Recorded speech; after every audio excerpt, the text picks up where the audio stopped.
is the hanging bridge here at Georgetown. Ayan. Ito yung hanging bridge dito sa Georgetown. Ayan, magmo-move siya slightly lang naman. When you walk, I'm in the middle of the hanging bridge here.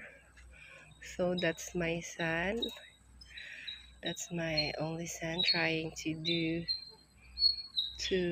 pass through this hanging bridge.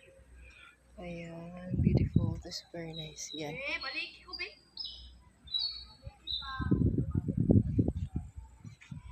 Wow, nice siya actually.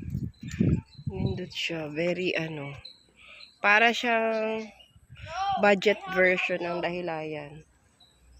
Pero of course, walang zipline dito. But with the nature, pwede na rin. Okay na siya. Sulit na.